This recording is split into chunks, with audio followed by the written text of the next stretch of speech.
Right, 3rd of April. I've had some requests to do the commentary in English, so our international Elise owning friends can understand too. This is the second phase of my left-hand drive conversion from right-hand, and I'd just like to show you a couple of things I've done. By now the pedal box is back in, so that used to be over there and now it's there. It wasn't an easy job. It's a pig of a job, in fact. So if you're gonna convert your Elise to left-hand drive, you know,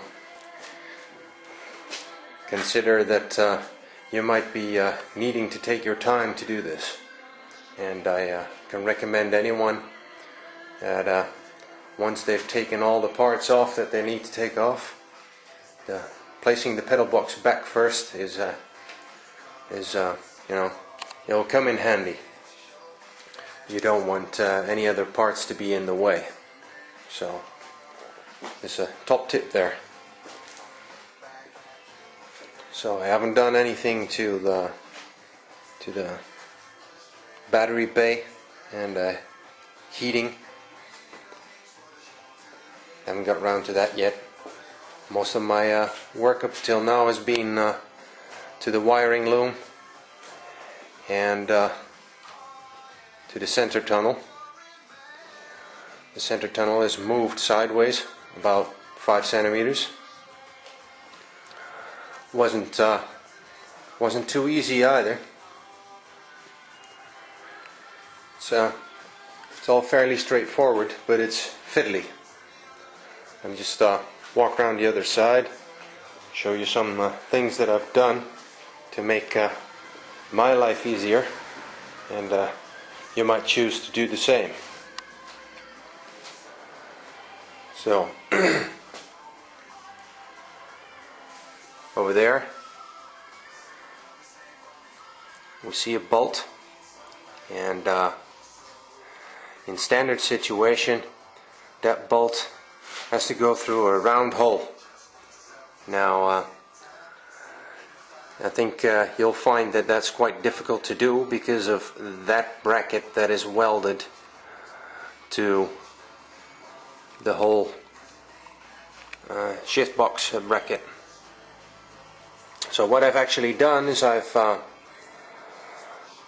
slotted the hole and filed out the side of it, as you can probably see if you look real careful and if I don't shake.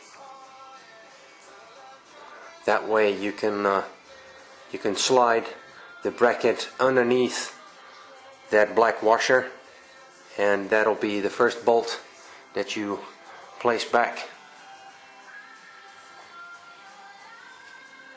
Zoom out there for a second. Now the plastic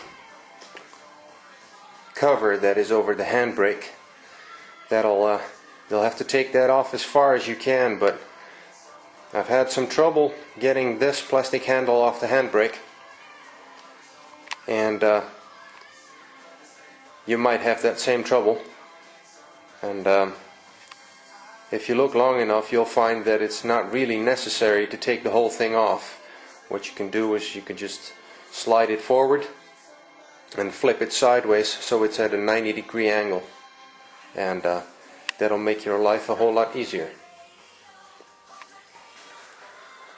So by now my pedal box is back in, like you saw before, and that's what it looks like. I've also replaced the brake line to the rear, and everything is ready to receive the bracket or the cover that covers the mid rail.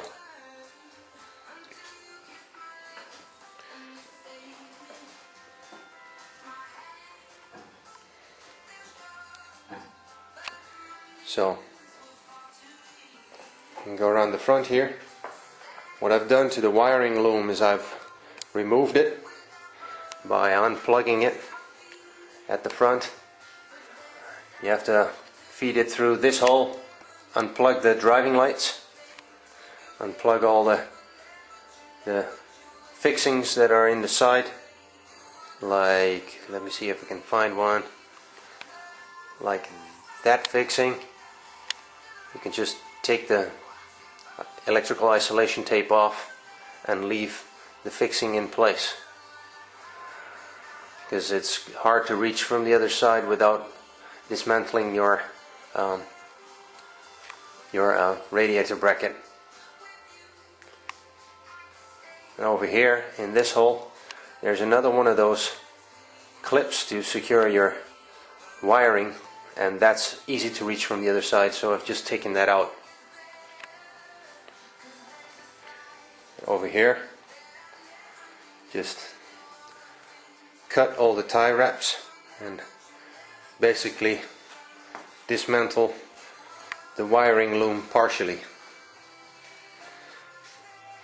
Over here you leave one part of the wiring loom intact, and you leave it on the left hand side. You also leave one of the fuses right over there. You can leave that there.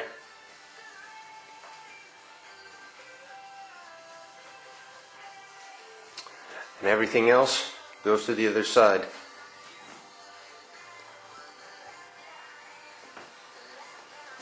So I've chosen to purchase this bracket new, so I now have two. I have one here and I have one on the other side, like so. It consists of two parts. It's the metal bracket and actually a small plastic thing that fixes to it, and that'll help you to fix the other fuses that used to be connected to that one. You can fix it with the chassis.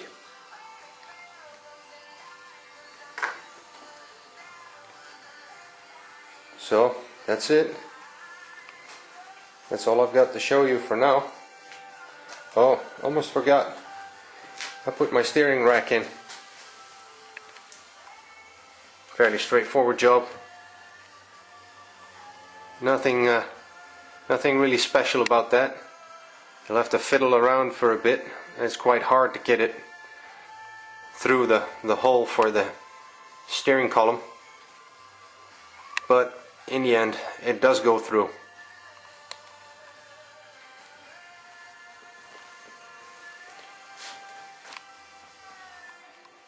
So replace the steering rod ends with new ones just to be sure. And I also had a little play on the steering rod end on this side, so I had to purchase one new one anyway, so I thought might as well do them both. That's it for today.